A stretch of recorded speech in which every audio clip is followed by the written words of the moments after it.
Halo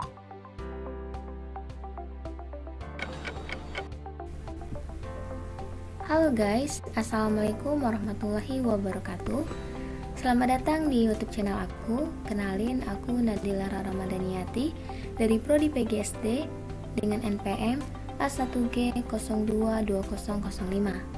Di video kali ini aku akan membahas materi tentang konsep dasar manajemen pendidikan yang diampu oleh Bapak Dr. Muhammad Kristiawan, Magister Pendidikan.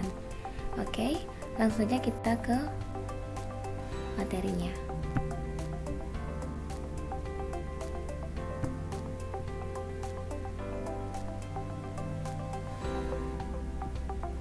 Konsep dasar manajemen pendidikan.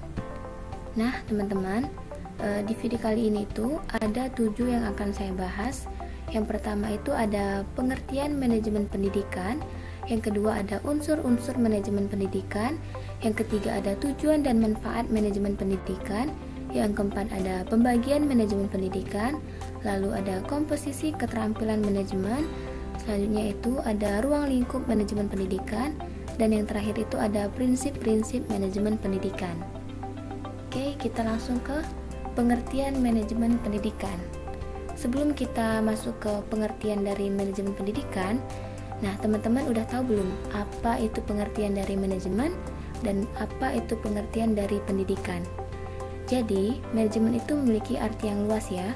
Manajemen dimaknai sebuah proses yang dilakukan untuk mewujudkan tujuan organisasi melalui rangkaian kegiatan berupa perencanaan, pengorganisasian, pengarahan, dan pengendalian orang-orang serta sumber daya organisasi lainnya. Selanjutnya itu ada pengertian dari pendidikan.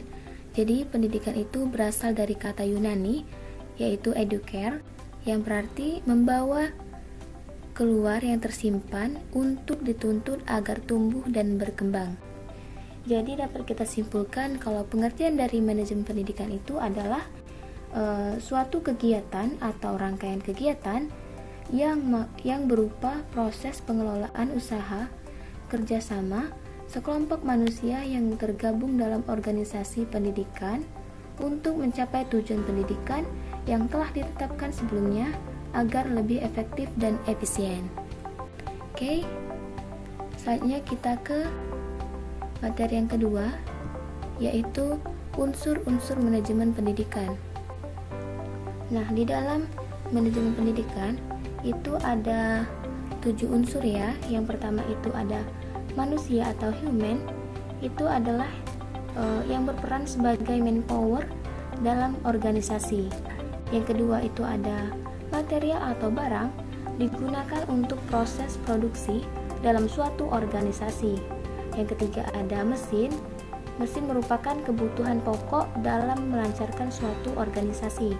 Yang keempat ada uang atau money, itu adalah biaya yang digunakan untuk menjalankan manajemen pendidikan.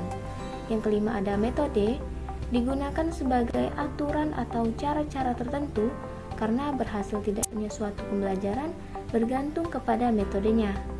Yang keenam ada market atau pasar, itu adalah bagaimana cara kita untuk mempromosikan organisasi itu. Yang ketujuh itu ada waktu atau minute, itu adalah berapa lama manajemen pendidikan yang dilaksanakan. Gimana? Langsung saja kita ke materi yang ketiga. Oke, tujuan dan manfaat manajemen pendidikan. Yang pertama itu ada terwujudnya suasana belajar dan proses pembelajaran yang PAIKEM. PAIKEM adalah pembelajaran yang aktif, inovatif, kreatif, edukatif, dan menyenangkan. Yang kedua ada tercipta peserta didik yang aktif mengembangkan potensi diri. Yang ketiga itu ada terciptanya perencanaan pendidikan yang merata, bermutu, relevan, dan akuntabel, dan serta meningkatkan citra pendidikan yang positif.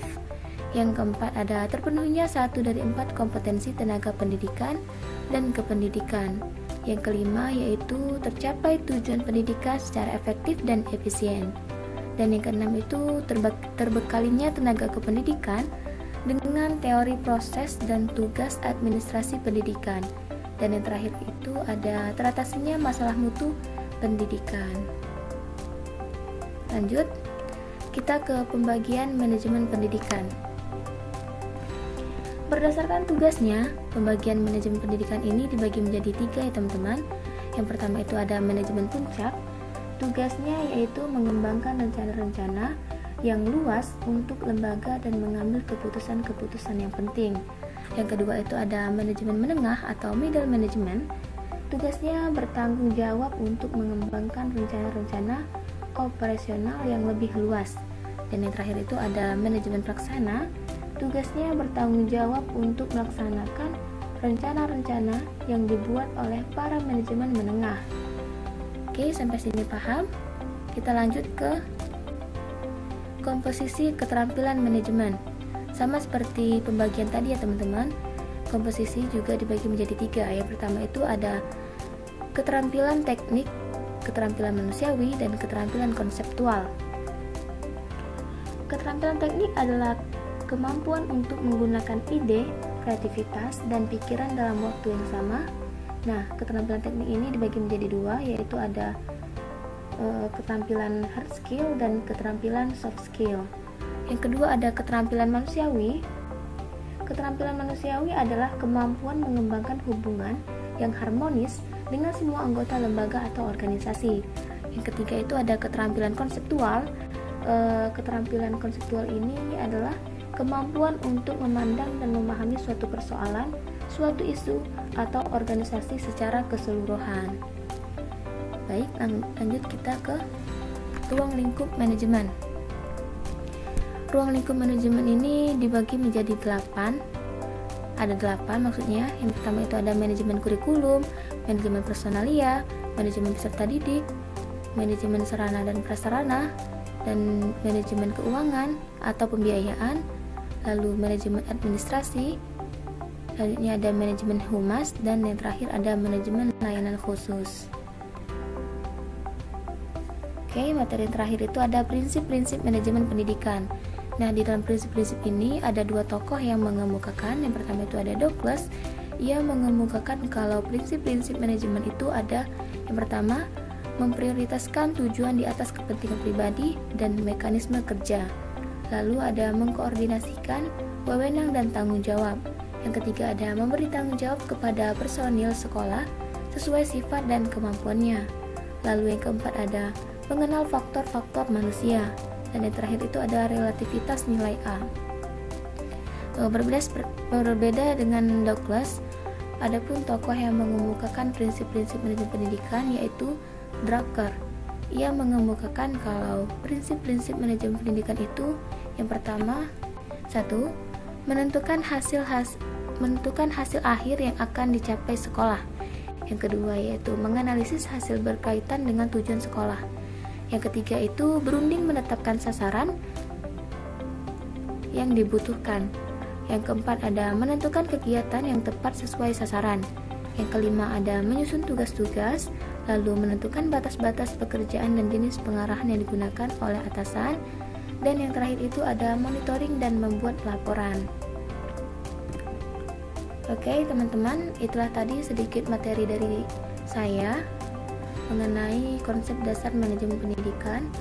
Jika ada pertanyaan, teman-teman bisa tulis di kolom komentar. Terima kasih telah menonton. Nantikan video selanjutnya dari saya.